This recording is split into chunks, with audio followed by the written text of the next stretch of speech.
네, 목요일 이 시간에는 이홍준 한규상 전문가님과 함께합니다. 안녕하세요. 안녕하세요. 오늘도 쉽고 재미있는 설명으로 여러분의 채널을 고정시켜드리겠습니다. 고정 한규상입니다.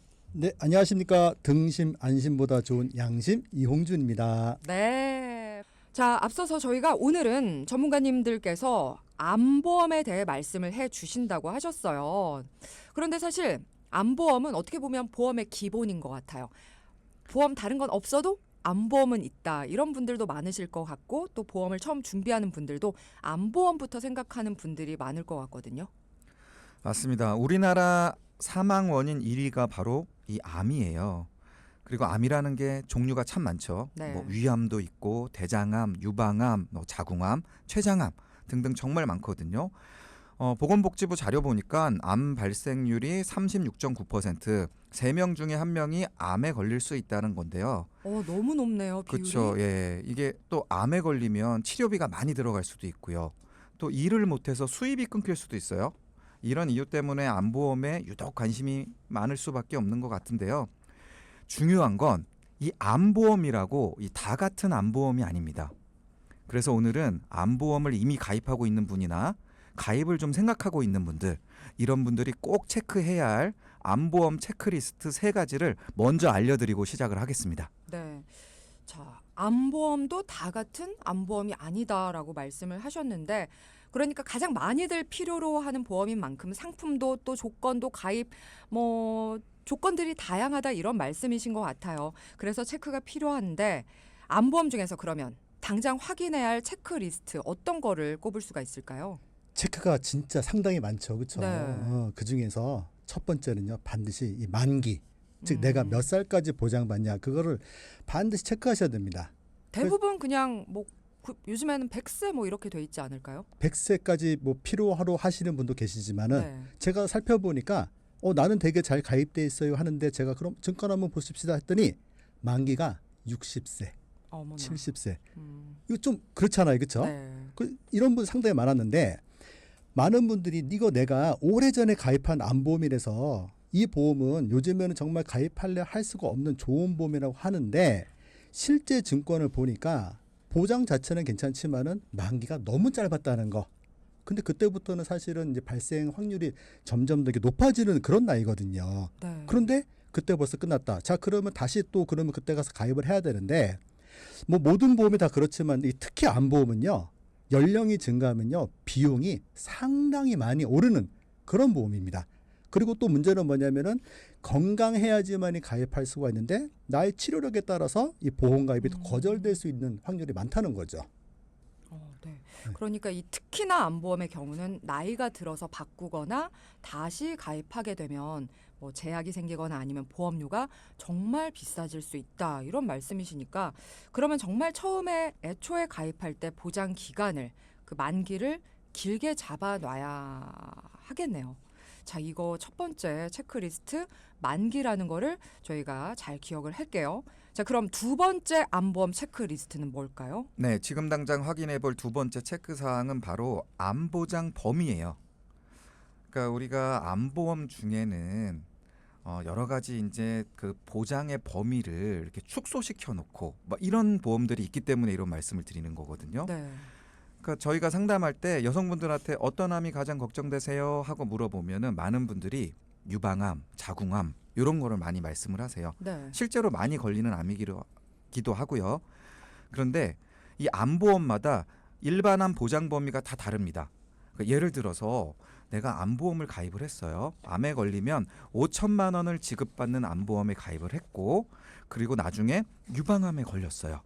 그래서 보험금을 딱 청구했는데 어떤 암보험에 가입했냐에 따라서 누구는 5천만 원을 다 받고요.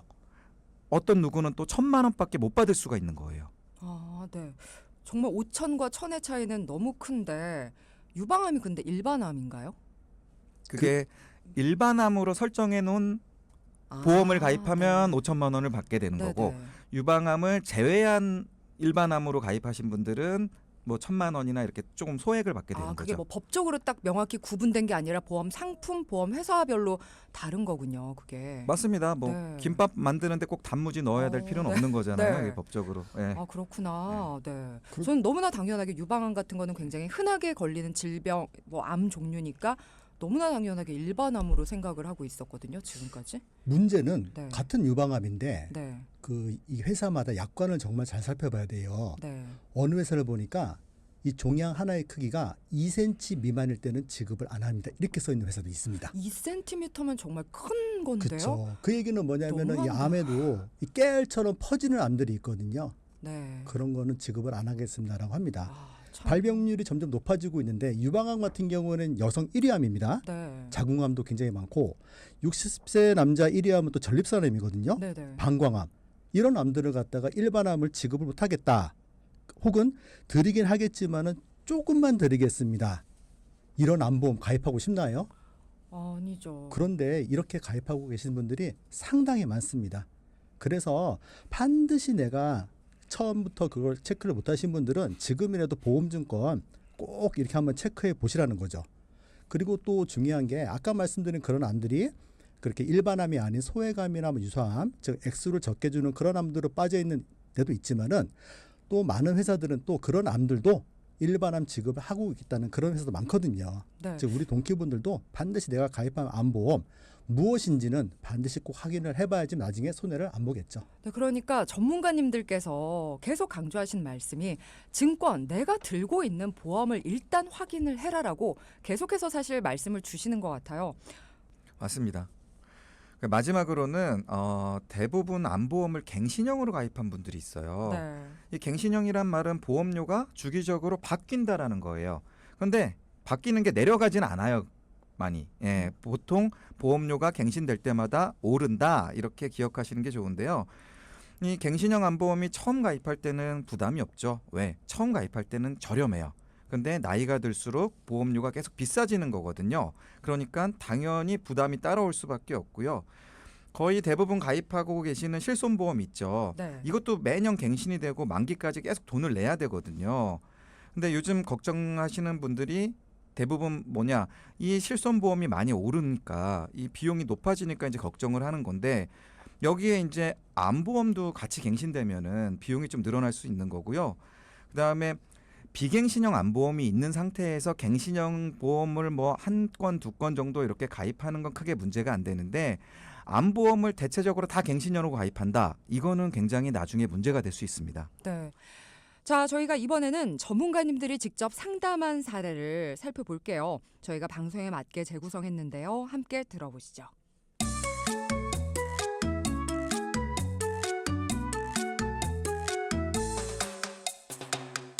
안녕하세요. 저는 용인에 사는 50대 남자입니다. 50대다 보니까 암에 걸리는 친구들도 늘어나고요.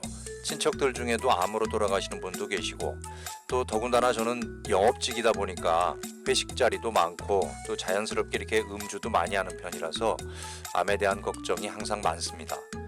현재 암 진단금 5천만 원 정도 가입돼 있는데요.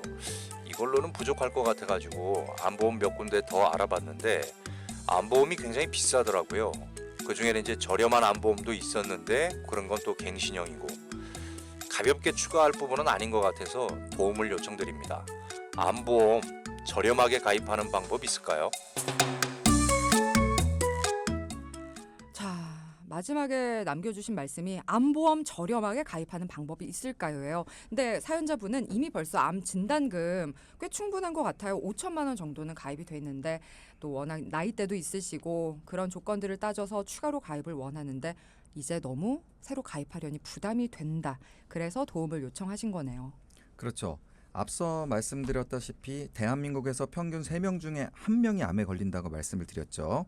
그런데 다행인 건 요즘 암을 치료하기 위한 뭐 표적 항암 치료나 중입자 방사선 치료 같은 이런 치료 기술이 개발이 됐어요. 그래서 완치율도 높고 부작용도 상대적으로 적은데요. 문제는 돈이 굉장히 많이 든다는 거죠. 그래서 암보험에 관심이 많을 수밖에 없는 건 당연한 건데요. 이게 중입자 방사선 치료 같은 경우 5천만 원 이상 든다고 하고요. 표적 항암제는 적게는 3천만 원에서 뭐 많게는 1억 이상 돈이 든다고 합니다.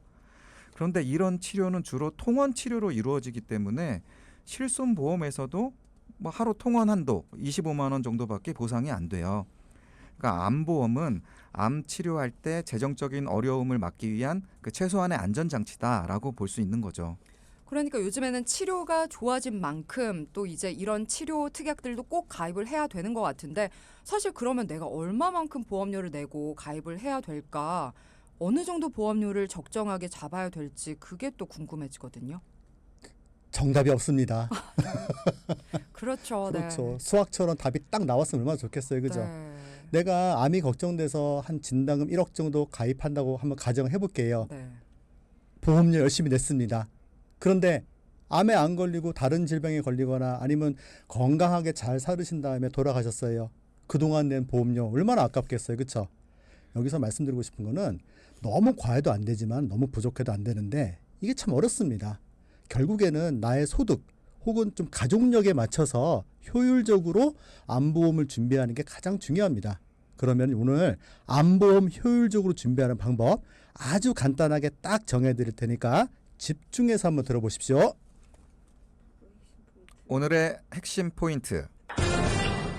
암보장은 항암 방사선 치료, 항암 약물 치료 특약으로 분산해서 가입을 하면 저렴하게 큰 보장을 받을 수 있다. 네, 오늘의 핵심 포인트로 암 보장, 항암 방사선, 항암 약물 치료 특약으로 분산을 해서 가입하면 저렴하게 준비를 할 수가 있다라고 말씀을 해주셨는데 일단 저희가 암하면은 진단비부터 떠올리게 되는데 또 다른 특약들 분산해서 가입하는 것도 생각을 해야 된다는 말씀을 해주신 거네요. 네, 맞습니다. 이 암 관련해서는요, 크게 5가지가 있는데 암 진단비, 항암 약물 치료비, 항암 방사선 치료비, 암 수술비, 표적 항암 치료비 이렇게 있습니다. 네. 이 중에서 암 진단비가요, 보험료가 제일 비쌉니다. 그에 비해서 항암 약물 치료비, 항암 방사선 치료비, 표적 항암 치료비는 상대적으로 저렴합니다. 그런데 우리가 이 암에 걸리지 않습니까? 그럼 대부분의 모든 분들이 수술이나 방사선, 항암 약물, 표적 항암 중에 이 중에 하나는 꼭 하실 겁니다. 그러니까 반드시 암 진단금만 고집하지 마시고 아까 말씀드린 이런 특약들 분산으로 가입하시면요 아주 저렴하게 보장을 잘 받을 수가 있습니다.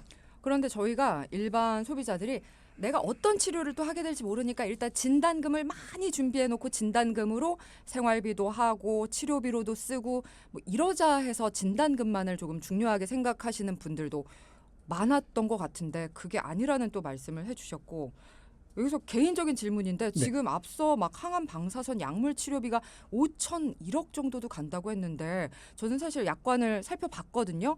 근데 이게 200만 원으로 돼 있던데 200만 원이라고 돼 있지만은 네. 보시면은 그 특별한 그 치료들이 있어요. 네. 이게 이제 대부분의 그런 치료들은 우리 병원에 가면 급여 치료가 있고 비급여 치료가 있습니다. 네네. 급여 치료 같은 경우에는 건강보험공단에서 서포트가 되기 때문에 내가 부담하는 금액이 상당히 적거든요. 네. 특히 이제 산정특례 대상자가 되면은 전체 나온 치료비 중에 5%밖에 부담을 안 합니다. 아, 네. 문제는 뭐냐면은 아주 신기술 치료, 즉 대부분 그런 치료들은 굉장히 좋은 치료인데 문제는 뭐다? 대부분 비급여이기 때문에 비용이다. 상당히 고가입니다. 아, 네. 네. 그러니까 이제 이런 특약들을 말씀을 해주신 것 같고 그러면 그 비싼 치료 우리가 조금 저렴하게 구성하는 방법을 좀 알려주세요. 네, 일단 왜 아나운서님이 그 말씀을 하셨는지 저는 알 것 같아요. 네. 그 대부분 암 진단비를 먼저 떠올리잖아요. 네네. 그 이유가 과거에는 항암 치료비, 항암 방사선 치료비 이런 게 200만 원, 300만 원 이렇게밖에 가입이 안 됐었어요. 그러니까 이거 갖고 뭘 어떻게 치료를 받아요? 그러니까 암 진단비로다가 많이들 이제 구성을 했었는데 요즘엔 아닙니다. 아, 달라졌구나. 예, 달라졌어요. 그래서 네. 항암 치료비도 막 5천만 원까지 막 받을 수 있고 네. 이게 달라졌기 때문에 그거에 대한 꿀팁을 지금부터 이제 말씀드리려고 하는 거예요. 제가 잘 들어야겠습니다. 네네. 꿀팁 알려주시죠. 네, 암 보장을 좀 늘리고 싶은데 보험료가 부담되시는 분들 지금부터 잘 들어주시면 좋을 것 같은데요. 예를 들어서 설명을 드릴게요. 네. 이 암 진단비와 항암 방사선 치료비 그리고 항암 약물 치료비 요 각각의 특약을 비교하면서 들어주시기 바랍니다. 네. 자, 40세 남자가 각각 뭐 1천만 원씩 그러니까 1,000만 원 보장 기준으로 보험료를 말씀드릴게요. 1,000만 원 가입하는데 암 진단비는 11,000원 정도가 들어요. 항암 방사선 치료비는 3,100원 정도가 듭니다. 항암 약물 치료비는 3,200원밖에 안 들어요. 그러니까 항암 방사선 치료나 항암 약물 치료 특약이 암 진단비 특약보다 약 70% 가까이 저렴합니다. 그러니까 항암 방사선 치료비와 항암 약물 치료비는 똑같이 1,000만 원을 보장받는데 3,000원밖에 안 들고 진단비는 1,000만 원 받으려면 10,000원이 든다. 차이가 생각보다 크네요. 상당히 많죠. 네. 그렇죠. 그래서 암 진단비를 갖다가 그럼 1억 들어간다. 그러면 금액이 대략 한 12만 원이 나오지 않습니까? 네네. 그런데 나는 이미 좀 암 진단비가 있고 추가로 좀 효율적으로 가입하고 싶다 하는 방법은요. 항암 방사선 치료비 특약, 항암 약물 치료 특약을 각각 5천만 원씩만 가입하지 않습니까? 32,000원이면 됩니다. 그리고 또 좋은 게 있는 게 뭐냐면은 한 번만 보장이 안 되고 또 여러 번 보장되는 그런 특약도 있으니까 이렇게 해서 아주 저렴한 가격으로 암 보장 관련 한 1억 정도 준비할 수 있는 꿀팁을 드렸습니다. 아, 진단비의 경우는 정말 단 1회밖에 안 되지만 이런 것들을 구성을 잘하면 또 여러 번 받을 수 있는 경우도 있다. 참고로 진단비도 여러 번 나오는 게 있지만은 아. 금액은요 네. 너무너무 비쌉니다. 그렇군요. 근데 물론 암 진단비가 제일 좋기는 해요. 네. 왜냐하면 진단을 받으면은 다른 치료를 안 하더라도 무조건 받는 거니까. 네. 근데 이제 저희가 오늘 설명드리는 취지는 저렴하게 암 보장을 좀 추가하고 싶을 때 하는 방법에 네네. 대해서 말씀드리는 거고요. 이렇게 항암 치료비나 항암 방사선 치료 특약으로다가 암 보장을 조금 추가를 하게 되면은 저렴하게 큰 보장을 받을 수 있다는 장점도 있지만 단점도 좀 있긴 있죠. 암 진단 받았는데 항암 치료 안 하고 항암 방사선 치료 안 했어요. 다른 치료를 했어요. 그러면 이제 못 받을 수 있는 거고 불행 중 다행으로 일찍 암세포를 발견했어요. 그래서 항암 치료나 뭐 이런 게 필요가 없어요. 네. 이럴 때는 이제 보험금을 좀 암 진단금에서만 받아야 된다는 단점이 존재하지만 저희가 말씀드리는 거는 이게 고액의 비용이 드는 치료를 할 때 우리가 더 보험사로부터 도움을 받아야 되기 때문에 그렇죠. 꼭 암 진단금만 고집하지 말고 이런 특약들로 분산을 해서 좀 부담 없이 보장을 받자라는 거예요. 네. 정말 내가 보험료 낸 만큼 나는 막 거기에 몇 배를 탈 거야 이런 생각으로 보험 드시면 안 되죠. 오히려 정말 건강하셔서 보험료 안 받으실 생각을 해야 되는 거고 정말 비싼 치료에 대해서 우리가 오늘은 저렴하게 준비하는 방법들을 지금 말씀을 해주시고 있는 것 같아요. 그런데 또 제가 궁금한 건 앞서 비싼 치료, 정말 요즘에 각광받는 치료들, 표적 항암 치료도 있지만 중입자, 양성자, 방사선 치료 이런 것들도 정말 뭐 꿈의 신기술이다 이러면서 얘기를 많이 들었거든요. 이런 것들도 저희가 다 분산해서 좀 보장을 받을 수 있는지 특약으로 보장을 받을 수 있는 건지도 궁금한데요. 맞습니다. 상품이요. 진짜 네. 눈만 뜨면은 새로운 상품 나오고 하지 않습니까? 네. 그 표적 항암 치료 보장 받으려면요. 항암 약물 치료 특약과 이 표적 항암 약물 치료 특약이 있는데 네. 이 중에서 이 표적 항암 약물 치료 특약은요. 표적 항암을 했을 때만 지급을 하지만 네. 항암 약물 특약은요. 표적 항암을 하던 항암 약물 치료하던 보장되는 거라서 보장의 범위가 표적 항암 특약보다 더 넓습니다. 아, 네. 그리고 항암 방사선 치료 특약도 마찬가지로 중입자 방사선 치료 혹은 양성자 방사선 치료가 어떤 걸 하던 방사선 치료만 받으면 보장이 되는 거니까 보장 범위가 더 넓은 개념입니다. 그래서 암보험 하면 흔히 암 진단금을 많이 떠올리시는데 항암 방사선 치료, 항암 약물 치료 특약으로 분산해서 가입하면요. 보다 저렴한 보험료로 큰 보장을 만들 수 있다는 거 꼭 기억하십시오. 오늘 알려주신 이 특약도 보장 범위가 넓은 게 있고 좁은 게 있다라는 걸 지금 알게 됐습니다. 그래서 보장 범위가 넓은 게 항암 약물 특약 그리고 항암 방사선 치료 특약. 이것들이 다른 것까지도 조금 더 포괄하면서 우리가 비싼 치료, 효과 좋은 치료들을 포함하고 있는 특약이라는 걸 다시 한번 알게 됐습니다. 자, 오늘 목요일도 한규상 이용준 전문가님과 함께 알찬 시간 함께했습니다. 함께해 주셔서 감사고요. 다음 주 목요일 또 기다리고 있겠습니다. 어머나 다다음 주에 나오시는 거예요. 빨리 보고 싶어서. 네, 그러면 2주 동안 또 제가 기다리면서 있겠습니다. 오늘 함께해 주셔서 고맙습니다. 감사합니다.